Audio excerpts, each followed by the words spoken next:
अब हम आपको भारतीय सेना में भर्ती को लेकर भारत सरकार की एक नई स्कीम के बारे में बताएंगे और स्कीम का नाम है अग्निपथ।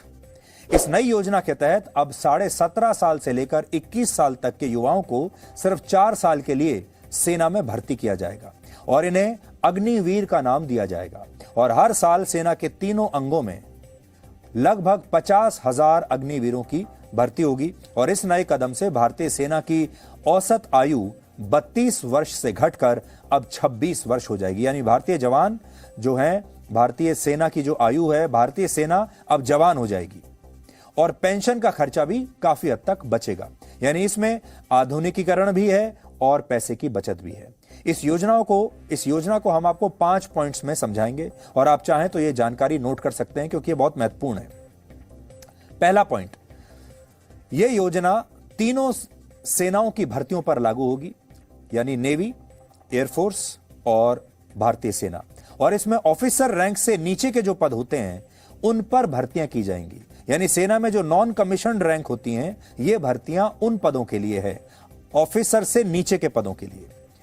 दूसरा पॉइंट यह है कि 17.5 साल से लेकर 21 साल तक के युवा इन भर्तियों के लिए आवेदन कर सकेंगे और इस प्रक्रिया के दौरान जिन युवाओं का चयन होगा वो सिर्फ 4 साल तक भारतीय सेना में अपनी सेवाएं देंगे।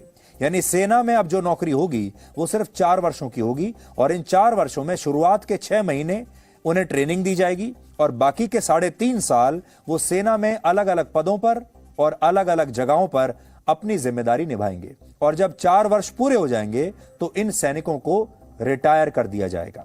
हालांकि सरकार ने यह भी कहा है कि वो सभी सैनिकों को रिटायर नहीं करेगी।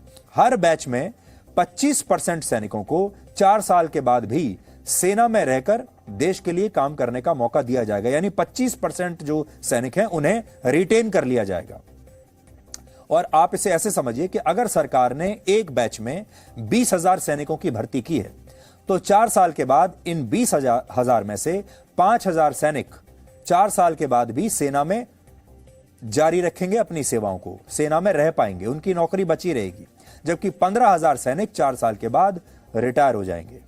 तीसरा पॉइंट, रिटायरमेंट के बाद सरकार इन अग्निवीरों को एक अच्छा पैकेज देगी, आर्थिक पैकेज देगी, जिसे आप रिटायरमेंट पैकेज भी कह सकते हैं। इसलिए अब आप ये देखिए कि इन सैनिकों को तनख्वाह कितनी मिलेगी और इनका रिटायरमेंट पैकेज क्या होगा।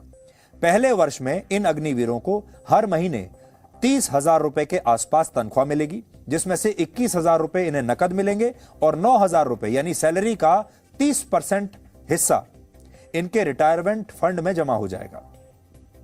दूसरे वर्ष में हर महीने 33,000 रुपए, तीसरे वर्ष में 36,500 रुपए और चौथे वर्ष में हर महीने 40,000 रुपए का वेतन इन्हें मिलेगा, जिसमें से 12,000 रुपए हर महीने रिटायरमेंट फंड में चले जाएंगे। यानी जो इन हैंड सैलरी इनकी होगी वो पहले साल में 21,000 रुपए होगी और चौथे साल में 28,000 रुपए के आसपास पहुंच जाएगी। 4 साल के बाद सरकार इन अग्निवीरों को रिटायरमेंट के तौर पर एक विशेष आर्थिक पैकेज देगी, जिसे उसने सेवा निधि पैकेज का नाम दिया है। इस सेवा निधि पैकेज के तहत हर सैनिक को रिटायरमेंट के समय 11,71,000 रुपए दिए जाएंगे। इनमें आधा पैसा अग्निवीरों की सैलरी से ही जमा होगा और आधा पैसा सरकार की तरफ से दिया जाएगा। इसके अलावा इस पैसे पर उन्हें ब्याज भी दिया जाएगा, इंटरेस्ट दिया जाएगा। हालांकि इन अग्निवीरों को रिटायरमेंट के बाद पेंशन की कोई सुविधा नहीं मिलेगी। यानी ये जो 4 साल का जो पैकेज है इसमें पेंशन नहीं मिलेगी। चौथा पॉइंट, इस योजना के तहत सेना के तीनों अंगों में हर साल 2 बार भर्तियां होंगी, हर साल 2 बार। और इस साल सरकार ने 46,000 अग्निवीरों की भर्ती का लक्ष्य रखा है और अगले वर्ष से लगभग 50,000 भर्तियां हर वर्ष होंगी। अभी सेना के तीनों अंगों में नॉन कमीशन्ड रैंक्स जैसे हवलदार, नायक और लांस नायक जैसे 1,25,000 पद खाली पड़े हुए हैं। हालांकि इनमें कुछ पद जूनियर कमीशन्ड ऑफिसर्स के भी हैं। इसके अलावा कमीशन्ड ऑफिसर्स के लगभग 10,000 पद सेना के तीनों अंगों में इस समय रिक्त पड़े हुए हैं, जिन्हें सरकार ने अगले कुछ वर्षों में भरने का लक्ष्य रखा है। कुल मिलाकर अगर आप देखें तो भारतीय सेना में इस समय लगभग 1.5 लाख वैकेंसीज हैं। इस समय भारत के पास दुनिया की दूसरी सबसे बड़ी सेना है। चीन के पास 20 लाख सैनिकों की फौज है, भारत के पास 14.5 लाख सैनिकों की फौज है, अमेरिका के पास 13,90,000 सैनिक हैं और रशिया के पास 8.5 लाख सक्रिय सैनिक हैं उनकी सेना में। सरकार ने यह भी कहा है कि वो इन अग्निवीरों को एक खास सर्टिफिकेट भी देगी, जिसके आधार पर उन्हें अपना कारोबार, अपना बिजनेस, अपना काम शुरू करने के लिए बैंकों से बहुत आसान शर्तों पर लोन भी मिल जाएगा, अगर वो इस सर्टिफिकेट को दिखाएंगे। इसके अलावा प्राइवेट क्षेत्र में भी उन्हें आसानी से इस सर्टिफिकेट के बाद नौकरियां मिल जाएंगी। और आखिरी पॉइंट ये भर्तियां ऑल इंडिया मेरिट बेसिस पर होंगी।